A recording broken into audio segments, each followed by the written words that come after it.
Carson's Corner is a black LGBTQ-owned small business. They sell merchandise and apparel on pop culture franchises such as Dragon Ball, King of the Hill, Sailor Moon, and of course and most importantly, Power Rangers. If you're interested in getting their amazing merch, be sure to check them out at carsoncorner.com. Link will be down below. Grandmother said this: my evolution is faster than light. Nothing is faster than my evolution. Yes, that's right, guys. I actually got none other than the CSM Kabuto Zector 1.5 version. To the person who got this for my belated birthday, thank you so much. I am incredibly happy. And what makes me even more happy is that I actually met aesthetic goals, and I'm actually wearing a CSM belt. Trust me, a year ago, I would not have been able to do that. But I want to thank everyone for supporting me through my workout journey, just like how you guys are supporting all of us at the Morphin Network on our journey through Kamen Rider Geats. And if you expect me to not make some Yu Yu Hakusho references in this episode, you are incredibly wrong. So, what episode of Kamen Rider Geats are we discussing today? Well, it's none other than episode 38, Yearning Final, the Nine-Tailed White Fox. And despite the rather lackluster start to this arc, it ended on a really great note. I actually very much enjoyed this ending to the arc, and this episode was really phenomenal. And so many Yu Yu Hakusho references in this episode. I can't get over it. To be clear, all y'all know, I'm a Cool Bar fan, but the level of Kurama hype there is to it, makes me want to rewatch the Dark Tournament. I'll tell you what. So, with all that aside, let's clock up and get started on this episode. Let us know what you thought about the episode in the comment section to our right. If you are commenting while we are live, we will display your comments right here at the bottom towards the end of the show. So please let us know what you guys thought about the episode, what you think of the new form, what you think is going to happen next in the plot. Let us know, and we'll discuss it. So, where we last left off, Geats was angry. He is Kurama just killed a game master angry. And he's got that whole feral four-tailed fox thing going from Naruto when they're on that bridge against Orochimaru. And he's using those tailed constructs to reach his mom because his giant statue is being destroyed, and he's desperate to say hi to his mom. And honestly, Geats is the ultimate amalgamation to all four members of Team Urameshi, because he's Yusuke because his special weapon is a gun. He's like Cool Bar because aside from being gutsy and clever, he has the ability to warp dimensions. He's a white fox demon. Let's be honest. He's a reincarnated white fox demon. And he's Hiei because he's got mommy issues. So he's all four members of Team Urameshi combined in this episode. And here's where we actually get ahead. But completely on the side, as you might recall in an earlier episode, Neon and Sarah lost their memories because they were eliminated by Buffa. So Sarah's back to her normal life. Keiwa still remembers everything because he hasn't been eliminated yet. He hears her say "Hen." She's like, "I thought you lost your memory," but turns out, nope. It's just mascara. It's just mascara. It's just called face Kamen face henshin or whatever it's called. So it was a nice fake out. I like it. And also with that in mind, just to shoehorn it, Genkai reference. Actually, no, she's both Genkai and Shizuru, where the gutsy dude is the baby brother, and She wants to make herself look younger than her actual age. So yeah, you got a bit of Genkai and Shizuru in there. So I love it. But Keiwa, he's determined. Like, look, the game's not over yet. I know time's almost up, but the game's not over. I intend to win this so I could save everybody. And good on you, Izuku Midoriya. But do you have what it takes, though? Do you have what it takes? Because, just letting you know, you're dealing with some heavy hitting. However, because Geats failed a moment ago, he is in an unconscious state where he meets a man in a kitsune mask. Gee, I wonder who that could possibly be. And he questions him, is the power of destruction all you ever wanted? Some Kamen Rider decade vibes I'm sensing here. So, and what is going on with the end of the world while Geats is unconscious? Well, Nerium finds out the hard way that yes, Tsurumi does have the power of creation, just like how Ace's mother has. So they're just abandoning Ace's mother so she could become the new goddess of creation. And Nerium points out in a surprising sort of baby face where it's like suffering for entertainment is not real. So this is a farce and goes against everything that DGP stood for. It's actually really confusing what his position is on that, but it's like it looks like he's about to stop Sueru because I don't know how much of this is him trying to do a baby face turn. It's a pretty clumsy one, I'm not gonna lie. And when all of a sudden, bang, right in the kisser, like he just got shot by his own assistant. Dang. She's like, I want to be your successor, and you need to get out of the way. I'm like, yo,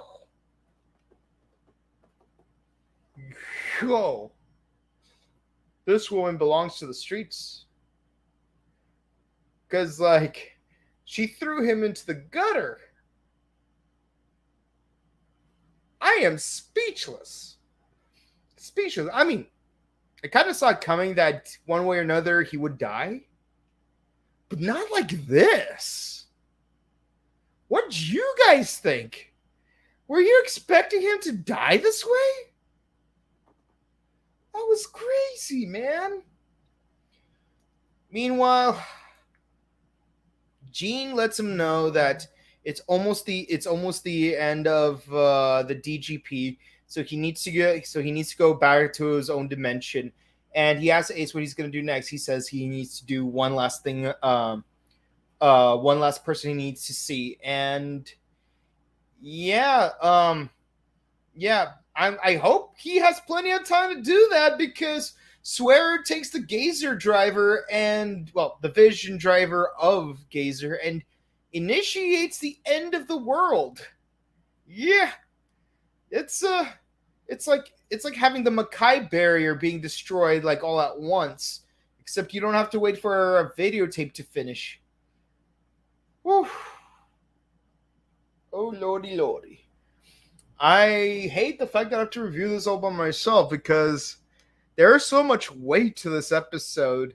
Meanwhile, the person Ace is trying to meet, somehow he's not having that difficult of a time meeting them. It's his mom in some kind of weird wuxia Chinese drama movie type of fantasy realm. I don't know. This whole background looks like something I've seen in all these wuxia Chinese dramas. I know this is a Japanese TV show and this is a tokusatsu. I'm just saying when it comes to the aesthetics, it's it doesn't help that I'm currently reading American-born Chinese. I'm not watching the show. I'm actually reading the book. So this is what the Heaven Realm probably looks like. Where where Guan Yin and Song Wukong are hanging out at. So, yeah, yeah. So, like, honestly, even the mother's mouth looks like it's dubbed over. Is it just me, or does her mouth look like it's dubbed over when she's talking? Because it's like, I know there's like this whole stereotype about like dubbing Japanese and Chinese movies into English, like people's mouths don't match the things that they are currently saying, and it is really weird seeing like in hindsight because now we've become adjusted to just reading subtitles. But I swear it feels like her lips are not matching her sounds. If you understand what I'm saying, like that's kind of weird. That kind of bothered me a bit. But of course, she asks, she's like, "Why did you not forget me?" It's like, "I could never forget you. I've prayed that I would never forget you." And it's like we made opposite prayers, but we both care about each other. You got this cute mother son moment right there. You know, something that Steven Universe would never be able to pull off as effectively. Yeah, that's right. I speaking as a person who watched all of Steven Universe and would stand for Garnet, yeah, no, like Steven and Rose Quartz never had a moment like this. So as weird as the moment is, I respect it because they're actually having the moment. Ace, it's your magical destiny. I want to fight for the place where I live, to live together, exist as me. There we go. We are the Kamen Riders. We're off to save the day. Okay. Yeah. Meanwhile, we get Ben and John back for a brief cameo because like they're bodyguards. They don't remember being riders, but they're bodyguards. And because Neon doesn't remember either, she doesn't know who Kyun is, but he remembered the promise he made a few episodes ago. He wants to remind her who she really is, but he sounds like a total creep. But then the end of the world kind of like makes matters worse, so he just disappears. And yeah, Kawa and Buffa do try to stop the end of the world, but before they could do anything about it, their belts disappear and so do their memories. I mean, it kind of makes sense because the end game is supposed to erase all evidence of the DGP existing in that time era. But the timing is just Thanos. It's just Thanos, man. So there's nothing either of the two of them could do. And so there's nothing left for the supporters to do but to leave and bidding farewell to Neon and Ace, because what can they do? Meanwhile, I can't help but wonder what the heck happened to Barba and Kekara. Now, I know they're going to show up in the next episode. You briefly see them in the previews, but there's a lot of questions left over. And one such question is, what was the wish that the two of them made in an earlier episode? Because there was an earlier episode where they both had signs up saying, make these wishes come true. But we never find out what those are. Do you think that maybe they would be able to retain their ability to exist in that time period and keep their memories and their rider powers? Because that would be a clever cop-out. It's clever, but it's still a cop-out. You know, so there's that. So we do find so Ace is re-encountered with this mysterious fox person, and he tells him, and so he asks him, "What is it that you truly wish for?" And he says, "I want to destroy everything, and then I want to create everything. I'm just a passerby Kamen Rider. I'm Kamen Rider Decade. I mean, I am Kamen Rider Geats." Yeah, there we go. You all thought this was Kamen Rider Decade, but it's actually Kamen Rider Geats. And yeah, he has like all these adorable flashbacks of his past experiences. The one screenshot I want to use was from the stratagem arc, because you actually do see Kalo there, and you see Keiwa before he becomes a rider again, and of course Buffa is not completely a heel, and yeah, Punk Jack is there too, but we don't talk about Punk Jack because he's a punk. Well, at least back then he was a punk. Now I don't know what he is. But I will say this though. The transformation to his final form. Now, I'll say this. When I saw the first images of the toy for it, I was thinking if Yoko Kurama from Yu Yu Hakusho and Vulpecula from Saint Seiya, because it's safe to assume that all 88 constellations have their own saint cloths.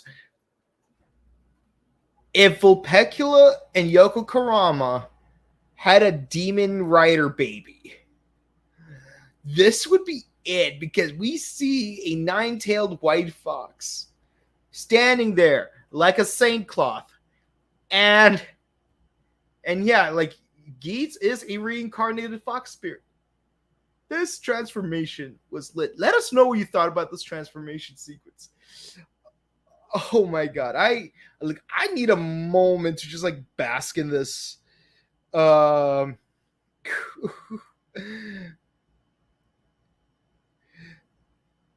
Yeah, it was incredible to see. And with that, we got the one and only, the magnanimous, the awesome, the elegant Beats 9. Oh, and what's also cool is that his blaster is called the QB9.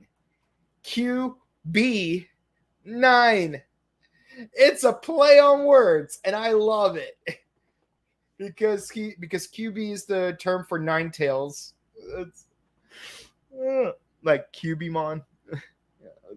I love it. Also, I notice how he has this circular pattern on his abdomen. It kind of reminds me of Naruto when he goes Jinchuriki form. No, when he goes into his tail demon form during the Great War arc. It's like, I wonder, is this like a common thing where like a person possessed by a fox demon to have like a giant circle pattern on their abdomen? Because I see that in Naruto, I see that here in Kamen Rider Geats. But boy, this is beautiful, man. And it got me think. And of course, he goes off to fight Sweru, and you know what's coming. Y'all know what's coming. You got a guy who has a nine-tailed white fox spirit whipping out his weapon, and you got an opponent with exploding laser shooting floating eyeballs. Y'all know what this is. You know what this is a reference to. This is Kurama versus Karasu from Yu Yu Hakusho in the Dark Tournament Finals. You cannot unsee this. Karasu got those giant eyeballs floating around trying to kill Kurama. Kurama's got that white fox mode. And yet, that's what this freaking is. Like, as a Yu Yu Hakusho fan and a Kamen Rider fan, you best believe I'm incredibly excited, man. This is like the coolest thing all season. All season. I mean, the second coolest thing would be that time when Geats pulled a fast one on the first glare, but this is the coolest I've ever seen. They freaking did Yu Yu Hakusho, and I love it. And oh man, that whip fight was so beautiful. And of course, like in the end game, Gazer tries to make energy barriers, but he just kicks his own sword and penetrates through all of those barriers, and then he just thrusts it in like he's freaking not Bucciarati. He's Guido Mista fighting against White Album, where it's like he needs to just get it in just close enough for the stab. It was amazing. And if that was not enough, the finisher explosion takes the form of a tree before he turns into a black hole and sucks him up. This is what Netflix Yu Yu Hakusho is supposed to be. This is what the Netflix version should be. And with that, reality is restored. I don't know if other characters got their memories back, but everything has been restored just like it normally would with the Goddess of Creation's powers. And then we get the a rule screen for the Desire Royale saying after the great end, everything is reset to a different time period. But then that gets erased with a new rule screen saying, going back to DGP, and it says, Geats has the power of creation. Oh, man. There's nowhere to go from here except to have Geats fight against Kiwami Guy, because we got two riders with the power of creation itself. And he's a white fox. The hype of this episode is so intense. Like, what did you guys think of the episode? Did you like it? Did you really like it? Did you hate it? Let us know in the comments, and let us know what you think is going to happen next in subsequent episodes, because the next arc is called Genesis, and we're 38 episodes in, so there's maybe like 10 to 12 episodes left in the entire season. So let us know, like, what you think is going to be the end game for the entire season, because at this point, there's so much that could happen. And so little time left to do it. I'm excited. I haven't been this excited to watch the next episode of Kamen Rider Geats since I would say episode 24. I mean, like, there were like some pretty good episodes in past arcs, but I've never felt this much hype since episode 24. So like, yes, I would say this one's definitely a 10 out of 10. As far as the overall arc goes, it was mid, 8 out of 10. But the thing is, it's like, it had a great ending. Just the start felt way too slow and repetitive. It's like, here we go again. We introduce more riders. They all get eliminated. It's down to the same 4 people. What else is new? But here it's like, and they teased the whole Ace being a heel at the start of the arc, but the thing is that did not last very long. So that was a bit of a letdown, because I would have wanted him to like actively like fight against Kayla and Neon. But, you know, at least we got him teaming up with Buffa for one episode. So I guess that was good. But this is what carried the arc home. Now let's keep it going. Let's keep it going. Okay. Now you guys know what I thought. Let us know what you thought. Off to the comment section. If you comment to us live, we will display your comments right here at the bottom. So here we go. Triple XYZ says 10 out of 10. I agree with you. Yes, it's a 10 out of 10. The transformations was lit. I agree with you on that one as well, my guy, because we got a Saint Seiya reference. We got a Yu Yu Hakusho reference. We got a lot of Yu Yu Hakusho references in this episode, and I hope it keeps going, because Kakarot effectively did a heel turn so that Keiwa could unlock the maximum of his heroic potential. But we never see it. Even Sarah got eliminated, which is what he wanted for his endgame, and nothing came of it. That was probably the biggest disappointment of the arc. It's like, that was a perfectly good opportunity to introduce a new form for Keiwa, and you did not introduce it. Heck, you could even use the Shinobi form from the Tokusatsu fan club specials, and you didn't do that either. So shame on you, Toei. But also, I love you, Toei, because you did play Shin Kamen Rider for 2 days here in the US, so we actually do appreciate it. I hope you guys got to see it either on May 31st or yesterday, as of the time of this recording, June 5th, because that was a great movie. And this Saturday, as of the time of this recording, which will be June 10th, 5 p.m. Pacific Standard Time, we will be reviewing a Shin Kamen Rider. So be sure to check that out on our channel. If you want to stay updated on that and further episodes of Geats, they're very similar sounding. Be sure to comment, like, subscribe to us on YouTube, Facebook, Twitter, Instagram. Ding the bell icon in order to get updates on our latest videos, because again, we are going to be doing Shin Kamen Rider. Also, if you're a fan of Kamen Rider, I'll be sure to also check out our past episodes of Geats, as well as past seasons that we've covered, such as Saber, Revice, Black Sun, and most of Amazon's. We're gonna get back into it as soon as things get completely sorted for that.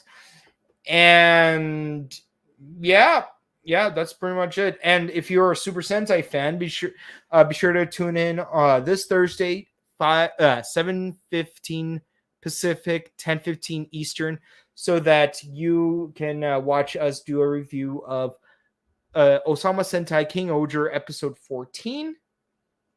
And in the meantime, you can check out our past episode reviews of King Oger. So stick around for that as well. And of course, for Power Rangers, y'all gonna have to wait until Netflix releases Cosmic Fury. But until then, I hope you enjoy our review of the 30th anniversary. Also, please be sure to check out our sister channel, The Buttery Show, where we are currently reviewing video game movies and video game news, but mainly video game movies, because last month we did Hollywood Anime Month, which includes Dragon Ball Evolution, M. Night Shyamalan's Last Airbender, Netflix's Death Note, Battle Angel Alita, and Speed Racer. We just did Detective Pikachu for Gaming Month, and we're going to do Sonic the Hedgehog on Saturday as well. So that's 2 movie reviews on the same day. Can you keep up with that? I hope you can, because it's all about the speed. If you want to check out my personal content, be sure to follow me on Instagram at Boken_Kabuto and on Twitch at twitch.tv/BokenKabuto. Until next time, guys, stay safe, stay hydrated, update your emergency kits, hug your loved ones. Make sure you are wearing weather-appropriate attire. If you want to say hi to some of us members of the Morphin Network, be sure to go to Pasadena Convention Center next week. Actually, this Sunday, for Robo Toy Fest at the Pasadena Convention Center. There's going to be a lot of Robotech actors showing up. There's going to be a reunion panel. So be sure to check that out, as well as several Dino Fury actors that are going to be there as well. And in the month of August, come back to Pasadena one more time for Japan World Heroes featuring Go On Red. So all that and more. Until next time, hope you all have a wonderful rest of your week, and I hope you enjoy your weekends, and we will see you guys then. Have a good one. Peace.